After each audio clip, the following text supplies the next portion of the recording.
اعوذ باللہ من الشیطان الرجیم بسم اللہ الرحمن الرحیم وبہ نستعین وہو خیر ناصر و معین۔ لاکھوں کروڑوں درود و سلام ہو سید الانبیاء رحمت للعالمین خاتم النبیین محمد مصطفیٰ صلی اللہ علیہ وآلہ وسلم پر، ان کی آل پاک پر، اصحاب منتجمین پر۔ ناظرین کرام، پروگرام امید نجات کے ساتھ آپ کا میزبان ڈاکٹر سید مظفر حسین رضوی آپ کی خدمت میں حاضر ہے۔ میری جانب سے آپ تمام محترم ناظرین کی خدمت میں السلام علیکم ورحمۃ اللہ وبرکاتہ۔ ناظرین کرام، ماہ مبارکہ ذی الحج جو اسلامی مہینوں کا آخری مہینہ 12واں مہینہ ہے، اور اس کی اہمیت قرآن مجید فرقان حمید میں بیان ہوئی ہے، اور مفسرین قرآن اس حوالے سے بیان کرتے ہیں کہ جو قرآن میں سورہ فجر میں آیت ہے والفجر ولیال عشر، تو وہ 10 جو راتوں کا تذکرہ ہے، اس حوالے سے علماء فرماتے ہیں کہ ان سے مراد یہ 10 دن ابتدا یکم سے لے کر 10 تک یہ ایام ذی الحج ہیں، جن کے بارے میں اللہ رب العزت نے قسم کھائی ہے۔ ان ایام کی فضیلت کے حوالے سے چونکہ اس کے اندر اللہ رب العزت نے وہ عظیم عبادت جسے ہم حج کہتے ہیں، اور وہ عظیم عبادت جسے ہم قربانی کہتے ہیں، وہ اس ماہ مبارک ذی الحج میں اس کے پہلے عشرے میں رکھی ہے۔ اس حوالے سے اس موضوع پر مزید گفتگو انشاءاللہ اس کے لیے الگ سے پروگرام ہوگا، اور اس پر گفتگو ہوگی قربانی کی فضیلت اور حج کے حوالے سے۔ لیکن آج ہم ذی الحج کے حوالے سے کچھ اس کے اعمال، جس پر ہم نے کل کے پروگرام میں بھی سر حاصل گفتگو کی ہے، اس حوالے سے کچھ اعمال پر گفتگو کریں گے، اور ساتھ ہی ساتھ کچھ اہم ترین واقعات جو اس ماہ مبارک ذی الحج میں رونما ہوئے ہیں، ان واقعات پر ہم گفتگو کریں گے۔ اس سے قبل کی گفتگو کا باقاعدہ آغاز ہو، میں اپنے علماء کرام، اپنے مہمانان گرامی کا تعارف کراؤں۔ اس کے ساتھ گفتگو سے پہلے میں گزارش کروں گا حضرت مولانا محمد رضا جعفری صاحب سے گفتگو کرنے سے قبل جناب عبدالباسط رانا صاحب سے گزارش کروں گا کہ وہ بارگاہ رسالت مآب میں نذران عقیدت سے اس سلسلے کا باقاعدہ آغاز کریں۔ میں جناب عبدالباسط رانا صاحب سے گزارش کروں گا کہ وہ سلسلے گفتگو سے قبل ایک نعت شریف سے اس سلسلے کا آغاز کریں۔ اعوذ باللہ من الشیطان الرجیم، بسم اللہ الرحمن الرحیم۔ ایام حج کے حوالے سے بہت خوبصورت کلام سماعت فرمائے۔ بسم اللہ الرحمن الرحیم۔ کعبے کی رونق، کعبے کا منظر، اللہ اکبر اللہ اکبر، دیکھوں تو دیکھیں جاؤں برابر، اللہ اکبر اللہ اکبر۔ تیرے حرم کی کیا بات مولا، تیرے کرم کی کیا بات مولا، عمر کر دے آنا مقدر، اللہ اکبر اللہ اکبر۔ حمد خدا سے تر ہے زبان، کانوں میں رس گولتی ہے اذانیں، بس ایک صدا رہی ہے برابر، سبحان اللہ سبحان اللہ، اللہ اکبر اللہ اکبر۔ دیکھا صفا مربع بھی دیکھا، رب کے کرم کا جلوہ بھی دیکھا، دیکھا وہاں ایک سروں کا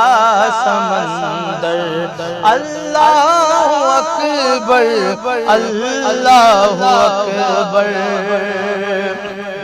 اور بہت خوبصورت شعر سماعت فرمائیں۔ حیرت سے خود کو کبھی دیکھ دیکھتا ہوں اور دیکھتا ہوں، کبھی میں حرم کو لایا کہاں مجھ کو میرا مقدر۔ اللہ اکبر، اللہ اکبر۔ اور جو حج کر رہے ہیں یقیناً دعائیں کر رہے ہیں ان کے لیے کہ مانگی ہے میں نے جتنی دعائیں مقبول ہوں گی، منظور ہوں گی، کیونکہ میزاب رحمت ہے میرے سر پر۔ اللہ اکبر، اللہ اکبر۔ دیکھوں تو دیکھیں جاؤں برابر۔ اللہ اکبر، اللہ اکبر۔ اور مقطع میں شاعر فرماتے ہیں کہ مولا سبھی اور کیا چاہتا ہے، بس مغفرت کی عطا چاہتا ہے، بخشش کے طالب پہ اپنا کرم کر۔ اللہ اکبر، اللہ اکبر۔ دیکھوں تو دیکھیں جاؤں برابر۔ اللہ اکبر۔ سبحان اللہ، سبحان اللہ۔ بہت خوبصورت کلام آپ نے پیش کیا ہے محترم جناب عبدالباسط رانا صاحب، بہت شکریہ آپ کا۔ میں قبلہ حجت الاسلام حضرت مولانا محمد رضا جعفری صاحب کی خدمت میں سلام عرض کرتا ہوں۔ السلام علیکم ورحمۃ اللہ وبرکاتہ، اور آپ کو پروگرام میں خوش آمدید کہوں گا اور سلسلہ گفتگو کا باقاعدہ آغاز کروں گا، اور آپ سے پہلا سوال آپ کی خدمت میں رکھنا چاہتا ہوں، اور وہ سوال ہے ماہ مبارکہ ذی الحج میں جہاں بہت سارے اعمال کا تذکرہ آیا جو گزشتہ پروگرام میں بھی ہم نے ذکر کیا، میں گزارش کروں گا کہ اس مہینے میں روزہ رکھنے کی فضیلت کس قدر بیان ہوئی ہے، ناظرین کی خدمت میں پیش کیجیے۔ وعلیکم السلام ورحمۃ اللہ وبرکاتہ۔ آپ کا سب سے پہلے ڈاکٹر صاحب بہت شکریہ ادا کروں گا کہ آپ نے اتنے بہترین وقت میں یاد کیا کہ ماہ ذی الحج، ماہ حج، ماہ عرفات، ماہ منی، ماہ مزدلفہ اور سعی صفا و مروہ اور طواف خانہ کعبہ کا یہ مہینہ، کہ جس مہینے میں اللہ تبارک و تعالیٰ نے بہت سارے اعمال ہمارے لیے معین فرمائے ہیں۔ اعمال کے مجموعے تو بہت سارے ہیں جو اس مہینے میں ہفتے کے لحاظ سے بھی، شروع کے 10 دنوں کے لحاظ سے بھی، اور بیچ کے 10 دن اور آخر کے 10 دنوں کے لحاظ سے بھی معین مختلف اعمال ہیں،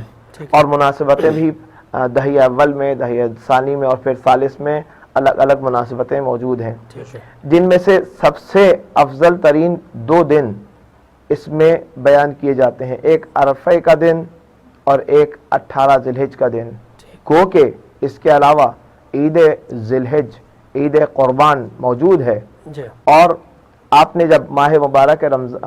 ذی الحج میں روزہ رکھنے کی فضیلت کے حوالے سے سوال کیا ہے تو اس لحاظ سے میں عرض کر رہا ہوں روزے کی فضیلت ان 2 دنوں میں، اس لحاظ سے میں نے ان 2 دنوں کا خاص ذکر کیا ہے، چونکہ روایات مستند کے اندر، معتبر کے اندر بہت سارے اعمال بیان کیے گئے ہیں، جن میں سے روزے کے حوالے سے عرفات کے دن روزہ، عرفے کے دن روزہ، 9 ذی الحج کے دن روزہ رکھنے کی فضیلت کو یوں بیان کیا گیا ہے کہ کئی ساری روایات، کئی سارے استناد کے ساتھ موجود ہیں، کہ بعض روایات کے اندر ہی بیان کیا جاتا ہے، رسول خدا صلی اللہ علیہ وآلہ وسلم سے ہی نقل شدہ یہ روایات ہیں کہ فرمایا امام جعفر صادق علیہ السلام نے کہ میرے جد رسول خدا فرماتے ہیں کہ عرفے کے دن روزہ رکھنے کی فضیلت ایسے جیسے انسان نے اپنی زندگی کے 60 سال روزہ رکھا ہو۔ سبحان اللہ، سبحان اللہ۔ پھر ایک روایت ہے کہ جس کے اندر ہی بیان کیا جا رہا ہے کہ جیسے کہ 70 سال روزہ رکھا گیا ہو، اس ایک دن روزہ رکھنے کی فضیلت ایسی ہے۔ اور چند منٹ پہلے بھی کتاب کو پڑھ رہا تھا تو کہ جس کے اندر المراقبات کتاب ہے، اس کے اندر یہ بھی روایت بیان کی گئی ہے کہ جیسے کہ 80 سال کے روزوں کی فضیلت اس ایک دن کے روزے کی ہے، یعنی انسان اگر گناہگار تھا، 90 سال عمر ہو گئی تھی اور مسلسل گناہ کر رہا تھا، تو اس کے 90 سال کے 90 سال کے اس کے تمام گناہان کبیرہ و صغیرہ کو خدا اس ایک دن روزہ رکھنے کے عوض میں بھی معاف اور درگزر کر دے گا. سبحان اللہ. سبحان اور روزہ رکھنا سے ہٹ کر کے اس کے خود عرفے کے دن کی جو فضیلت ہے، ابھی میں عرفے کے دن کی فضیلت کے حوالے سے بات کروں گا، وَإِلَّا اس سے آگے کہ مباہلہ اور غدیر کے مناسبتیں اپنی جگہ اہمیت کی حامل ہیں. کیونکہ روز عرفہ کے حوالے سے بہت زیادہ مختلف روایت کے اندر تاکید آئے، وہ تمام مسلمانان عالم جو ہے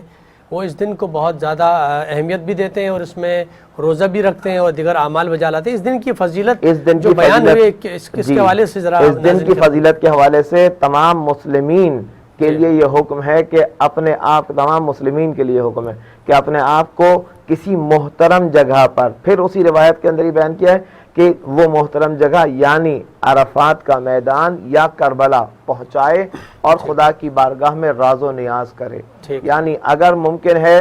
تو کربلا تو عرفہ پہنچے، عرفہ کے میدان میں پہنچے. وہ میدان کے جو شبیہ ہے کس چیز کی؟ روز محشر کی، کہ جس دن تمام لوگ ایک جگہ جمع ہوں گے. کون تمام لوگ؟ اولین انسان اس دنیا سے لے کر، یعنی آدم علیہ السلام سے لے کر آخرین بنی آدم تک تمام انسانوں کو خداوند تبارک و تعالیٰ روز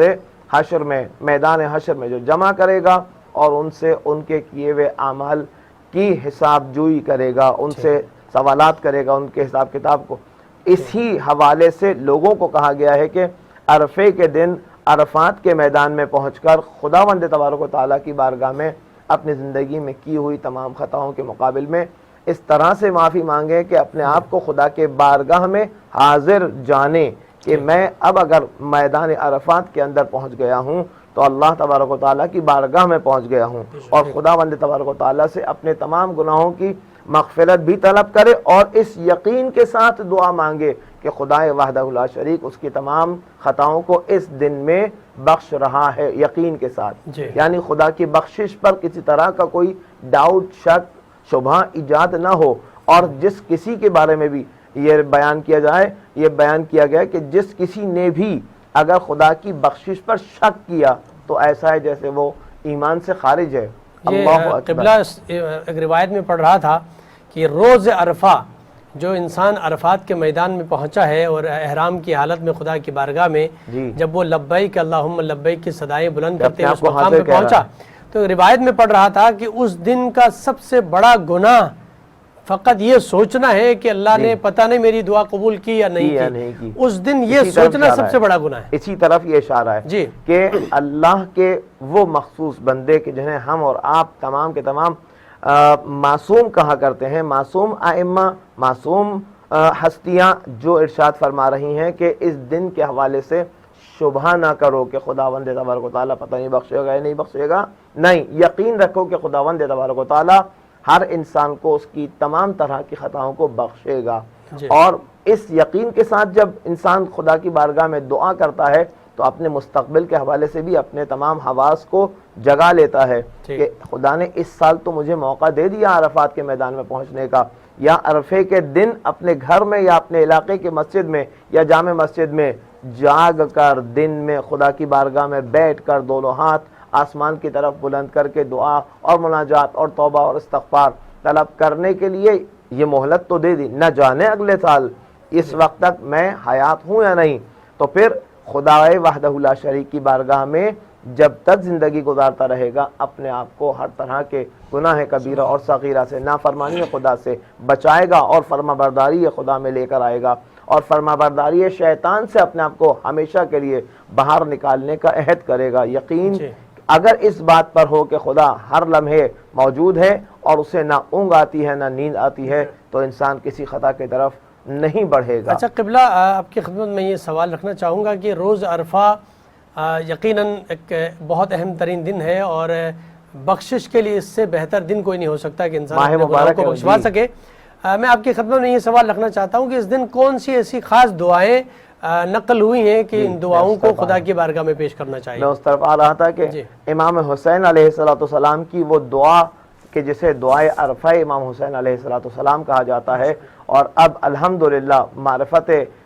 مومنین، معرفت مسلمین اتنی بڑھ چکی ہے کہ اللہ تبارک و تعالیٰ کی بارگاہ میں دنیا کے ہر شہر میں موجود مسلمانان روز عرفہ میں اپنے گھروں میں یا اپنے علاقے کی مین مسجدوں میں جمع ہو کر خدا بند تبارک و تعالیٰ کی بارگاہ میں دست دعا بلند کر کے ظہرین کے فوراً بعد جو عرفے کی دعا امام حسین علیہ السلام کی تأسی کرتے ہوئے، ان کی پیروی کرتے ہوئے جس دعا کو پڑھتے ہیں وہ امام حسین علیہ السلام سے منسوب ہے، اور وہ دعا ہے کہ جو معارف الہیہ سے پر ہے۔ جب انسان اس دعا کو ترجمے کے ساتھ پڑھے، معرفت کے ساتھ پڑھے، سمجھ کر پڑھے، تو اپنے آپ کو خدا کا ایک حقیر بندہ اور اپنے آپ کو خدا کا غلام اور خدا کی بارگاہ میں حاضر و ناظر اور خدا کی طرف رجوع کرنے والا بیان کرے گا، اور خدا کی ان صفات بخشش، مغفرت، رحم رکھنے والا، ان سب چیزوں کو جب خدا کو یاد بتا کر، تکرار کر کے خدا کی بارگاہ میں بیان کر کے پھر خدا سے انہی صفات کا تجلی اپنے وجود کے لیے چاہے گا، تو یقیناً خداوند تبارک و تعالیٰ اپنے ان تمام صفات کی تجلی اس کی زندگی میں بھی کر کے دکھائے گا۔ اور ایسا ہی ہے کہ دعائے امام سجاد علیہ السلام بھی ہے، آغا صاحب دعائے امام سجاد علیہ السلام بھی ہے، جو صحیفہ سجادیہ کے اندر دعائے عرفہ امام سجاد علیہ السلام کے نام سے مشہور ہے۔ تو دو دعائیں تو ہمارے پاس موجود ہیں، وَإِلَّا دعائے عرفہ ایک نہیں بہت ساری ہیں۔ مشہور وہ دعا ہے کہ جو امام حسین علیہ السلام نے عرفے کی مناسبت سے میدان عرفات میں بھی۔ اچھا، اس پہ بات کریں گے کہ امام حسین علیہ السلام نے کوئی خاص گفتگو کی ہے اس کے اندر، اس دعا میں کوئی خاص ایسے جملے ادا کیے ہیں، کوئی خاص دعا ہے کہ مسلمان اس دعا کو پڑھیں؟ چونکہ امام علی مقام اگر خدا کی بارگاہ میں گڑ گڑا کے دعا کر رہے ہیں تو یقیناً اس دعا کے اندر کیا معرفت کی باتیں ہیں، اس پر ہم بریک کے بعد بات کریں گے۔ ناظرین کرام، ایک مختصر سا بریک کا وقت ہوا چاہتا ہے، بریک کے بعد آپ کی خدمت میں حاضر ہوتے ہیں، ہمارے ساتھ رہیے گا۔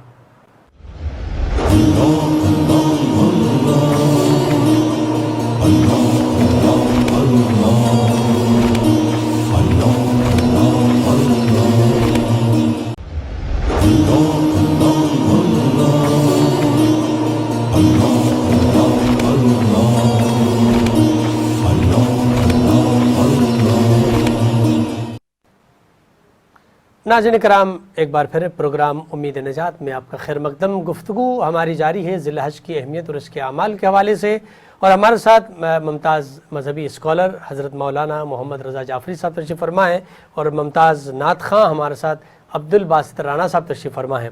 گفتگو بریک سے پہلے جاری تھی، اور وہ دعا جو روز عرفہ امام علی مقام امام حسین علیہ السلام نے جو خدا کی بارگاہ میں دعا مانگی، اور انہی کے فرزند امام زین العابدین علیہ السلام نے خدا کی بارگاہ میں جو دعا مانگی ہے، وہ دونوں دعائیں کتابوں کے اندر موجود ہے۔ اس کے کیا خاص مطالب ہیں؟ اگر 1 سے 2 منٹ کے اندر اگر اس کا خلاصہ اگر مفتی مولانا صاحب پیش کریں کہ اس کے اندر کیا خاص باتیں ہیں، اللہ سے راز و نیاز ہے، وہ ہمارے ناظرین کی خدمت میں پیش کیجیے گا۔ اس کی اگر دعا کو چند حصوں میں تقسیم کیا گیا ہے، لیکن اس کے مین 2 حصے اگر کیے جائیں تو ایک حصہ ہے انسان شناسی کے اوپر اور ایک ہے خدا شناسی کے اوپر۔ انسان خدا بند تبارک و تعالیٰ کی بارگاہ میں عرفے کے دن اگر عرفات کے میدان میں پہنچ گیا ہے تو بہترین ہے، وَإِلَّا اپنے علاقے کے اندر، اپنے گھر کے اندر کسی گوشے میں خدا بند تبارک و تعالیٰ کی بارگاہ میں، یا اپنے گھر کے صحن میں یا مسجد کے صحن میں اس دعا کو پڑھنے کا جو انداز بیان کیا گیا ہے، اس انداز کو اگر دیکھا جائے کہ دونوں ہاتھ دست دعا خدا کی بارگاہ میں بلند ہوں، آنکھوں سے آنسو بہ رہے ہوں، اپنی حقیقت کو پہچانے انسان، اور ان چیز امام علیہ السلام ان چیزوں کا ذکر دعا میں فرما رہے ہیں کہ انسان اپنے وجود کو پہچانے کہ کیوں خلق کیا گیا ہے اور کیسے خلق کیا گیا ہے، اس کی خلقت کے کیا کیا مراحل تھے تمام اس کے اندر بیان کیے گئے ہیں، خلقت کے کیا کیا مقاصد تھے تمام اس کے اندر بیان کیے گئے ہیں، اور پھر اس خالق نے جس نے اسے خلق کیا ہے اس کی کیا صفات ہیں، ان صفات کو مولا امام حسین علیہ السلام ایک ایک صفت کر کے بیان فرما رہے ہیں، اور ہر اس صفت کو خدا کی بارگاہ میں پھر واسطہ دے کر، خدا کی بارگاہ میں خدا کی صفت کا واسطہ دے کر اس صفت کا تجلی اپنے وجود میں چاہ رہے ہیں کہ ان صفات کے ذریعے سے اللہ تبارک و تعالی ہمیں بخش دے۔ اگر بخشش کی بات ہے، رحم کی بات ہے، رزق کی بات ہے، رزق معنوی کی بات ہے، رزق مادی کی بات ہے، اور لوگوں کے ساتھ روابط رکھنے کی بات ہے، اپنے روابط اللہ تبارک و تعالیٰ کے ساتھ کیسے رکھے جائیں، خدا کے دشمن سے کس طرح سے برتاؤ کیا جائے، خدا کے دشمن کے کتنے دور رہا جائے اور خدا کے دشمن کی کس طرح سے نافرمانی کی جائے، خدا کی فرمانبرداری کس طرح سے کی جائے، ان تمام مطالب کو امام حسین علیہ السلام ہمیں اچھا مولانا صاحب، ہمارے پاس چونکہ وقت بہت کم ہے اور میں چاہوں گا کہ ایک اور اہم ترین واقعہ جو ہمارے اس ذی الحج کے اندر جو واقعہ پیش آیا ہے، جسے واقعہ مباہلہ کے نام سے، آپ مکۃ المکرمہ مدینہ منورہ میں چلے جائیں تو وہاں پر آج بھی وہ مسجد موجود ہے جو الحمدللہ اس کا زیارت کا شرف حاصل ہوا ہے، مسجد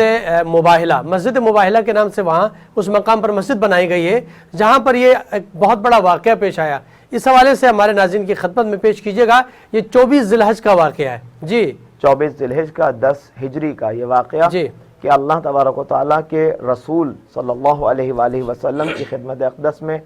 چند نجران علاقہ ہے مدینہ کے پڑوس میں، اور اس علاقے میں رہنے والے نجران کے عیسائی مسیحی مذہب والے یہ ارادہ رکھتے تھے کہ اللہ کے نبی کے پاس جائیں گے جو اپنے آپ کو اللہ کا نبی ہونے کا دعویٰ کرتا ہے۔ ہم تو تثلیث کے قائل ہیں لیکن وہ وحدانیت اور توحید خدا کی بات کرتا ہے، اور وہ اس خدا کی بات کرتا ہے جو وحدہ لا شریک ہے، اور وہ ہمارے خدا کو یعنی 3 خداؤں کو نہیں مانتا، باعث کہ وہ جناب عیسیٰ علیہ السلام کو خدا کا بیٹا مانتے ہیں، اس لیے کہ عیسیٰ علیہ السلام کا کوئی باپ نہیں۔ میں چاہوں گا کہ ہمارے پاس وقت بہت کم ہے، اس کو ذرا خلاصہ پیش کیجیے۔ جی، میں مختصر انداز میں لے کر آؤں گا۔ وہاں پر اللہ کے رسول سے انہوں نے گفتگو کرنے کو اپنے پاس ایک ڈیسائیڈ کیا، طے کیا کہ ہم رسول کے پاس جائیں گے اور اس سے یہ مباہلہ کریں گے، یعنی بات کریں گے، مباہلہ کریں گے۔ اس بحث کے اندر اللہ کے رسول کے پاس آئے بحث کرنے کے لیے کہ نبی اللہ عیسیٰ نہیں ہے بلکہ اللہ کا بیٹا ہے، تو رسول خدا صلی اللہ علیہ وسلم نے فرمایا تمہارے پاس کیا دلیل ہے؟ فرمایا ان دونوں کے اس لیے کہ عیسیٰ کا کوئی ظاہری طور پر باپ نہیں ہے، اور کوئی بھی عورت بغیر باپ کے بغیر شوہر کے اس دنیا میں کسی کو وجود میں نہیں لا سکتی، تو اللہ کے رسول نے فرمایا یہ اللہ کی نشانیوں میں سے ایک نشانی ہے، خداوند تبارک و تعالیٰ نے اپنے نبی اللہ کو اس طرح سے ہی اس دنیا میں لانا تھا، لیکن نہیں مان رہے تھے، تو اللہ کے رسول نے ان کو پھر مثال دی، فرمایا کہ اگر جس کا کوئی باپ نہیں ہے اس کو تم اللہ کا بیٹا کہتے ہو، جس کی کوئی ماں اور باپ نہ ہو تم اس کو کیا کہو گے؟ اس کو پھر کیوں نہیں خدا کہتے، یعنی آدم علیہ السلام۔ تو یہ ان کے لیے جواب آ گیا کہ ان کے لیے منہ تو جواب تھا نصیریوں کے لیے، نصرانیوں کے لیے اللہ کے رسول کی طرف سے۔ ان نصرانیوں کو جب یہ جواب مل گیا پھر بھی وہ بات نہیں مان رہے تھے، تو آیہ قرآنی نازل ہوئی اللہ تبارک و تعالیٰ کے رسول کے پاس، فمن حاجک من بعد ما جاءک من العلم، یہ جو علم آ گیا کہ عیسیٰ علیہ السلام کا اگر کوئی باپ نہیں ہے لیکن وہ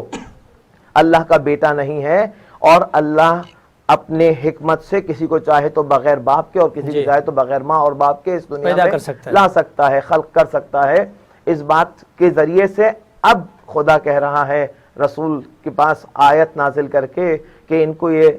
بتا دو کہ فمن حاجہ کا، اے رسول جو لوگ تم سے محاجہ کریں پھر بھی بحث کریں، کس بات پر؟ حاجہ کا من بعد ما جاءک من العلم، جب ان کے پاس علم آ گیا، آپ کے اس مناظرے کے ذریعے سے ان کو علم مل گیا کہ یہ غلط تھے، لیکن اگر نہیں مان رہے فَقُلْ تَعَالَوْا نَدْعُوا أَبْنَاءَنَا وَأَبْنَاءَكُمْ، تو پھر ان سے آپ کہیے کہ تم اپنے بیٹوں کو لے کر آؤ اور ہم اپنے بیٹوں کو لے کر آئیں، وَنِسَاءَنَا وَنِسَاءَكُمْ، اور تم اپنی عورتوں کو لے کر آؤ اور ہم اپنی عورتوں کو لے کر آئیں گے، وَأَنفُسَنَا وَأَنفُسَكُمْ ثُمَّ نَبْتَهِلْ فَنَجْعَلْ لَعْنَةَ اللَّهِ عَلَى الْكَاذِبِينَ۔ اللہ تبارک و تعالیٰ کے رسول کے پاس آنے والی آیت کا تیسرا جملہ یہ تھا کہ فرمایا اور تم اپنے نفسوں کو لے کر آؤ اور ہم اپنے نفسوں کو لے کر آئیں گے، اور پھر ہم دونوں مل کر کے دونوں میں سے جو بھی جھوٹا ہے اس پر لعنت کریں گے۔ خدا کی بارگاہ میں یہ مناظرہ تبدیل ہو گیا مباہلے پر۔ مباہلہ کہا ہی اس کو جاتا ہے کہ جس کے اندر دونوں گروہ کسی ایک نقطے پر معین ہو جائیں کہ جھوٹوں پر لعنت کی جائے گی۔ اب اللہ تبارک و تعالیٰ کے رسول کے پاس جب ان کو اگلے دن آنا تھا، انہوں نے کہا ٹھیک ہے ہم اپنے بچوں کو، عورتوں کو اور نفسوں کو لے کر آئیں گے۔ رسول خدا کی طرف سے بھی صلی اللہ علیہ وآلہ وسلم کی طرف سے بھی اگر اتنے ہی افراد جانے تھے، یعنی ان کے فرزندان، ان کی عورتیں اور ان کے وہ نفوس کہ جو پاک ہیں یا جو صادق ہیں، کیوں؟ اس لیے کہ جھوٹوں پر لعنت کرنے کے لیے جانا ہے، اس طرف سے وہ لوگ جنہیں سچا سمجھتے ہیں، اس طرف سے رسول خاتم جسے سچا سمجھتے ہیں، ایسا کہ جس نے اپنی زندگی میں کبھی بھی کوئی جھوٹ نہ کہا ہو۔ اچھا ہمارے پاس وقت ختم ہوا ہے، اگر ایک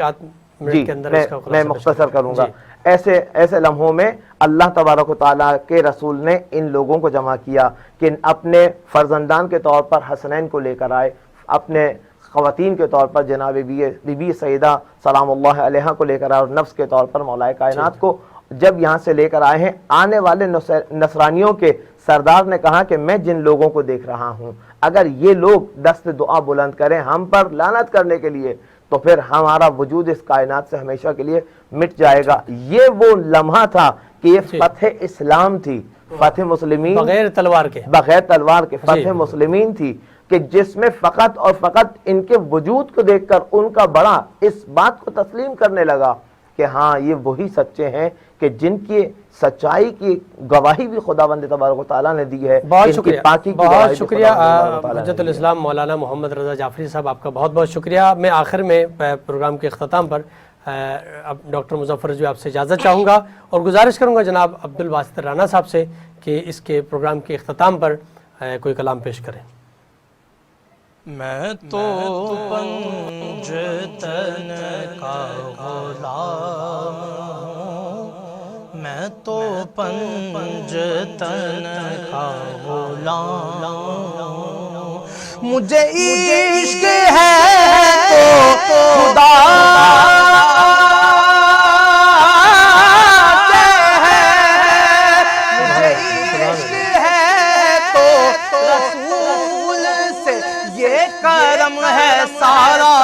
بطول کا میرے منہ سے آئے مہک سادہ، میں جو نام لوں تیرا جھوم کے، میں تو پنجتن کا غلام ہوں۔ بے دم یہی تو پانچ ہے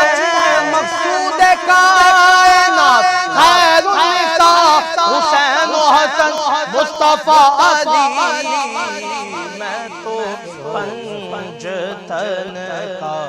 غلام ہوں، میں قمر ہوں شاعر بے نوا، میری حیثیت ہی بھلا ہے کیا، وہ ہے بادشاہوں کے بادشاہ، میں ہوں ان کے در کا بس ایک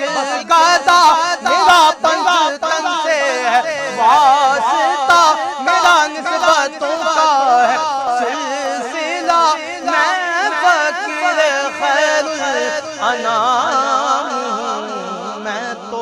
پنجتن کا غلام ہوں۔ مجھ پہ کتنا نیازی کرم ہو گیا کہ دنیا کہنے لگی پنجتن کا گدا، اس گھرانے کا جب سے میں نوکر ہوا تو سب سے اچھی میری نوکری ہو گئی، میں تو پنجتن کا غلام۔ سبحان اللہ، سبحان اللہ، بہت خوب، بہت خوب، جزاک اللہ۔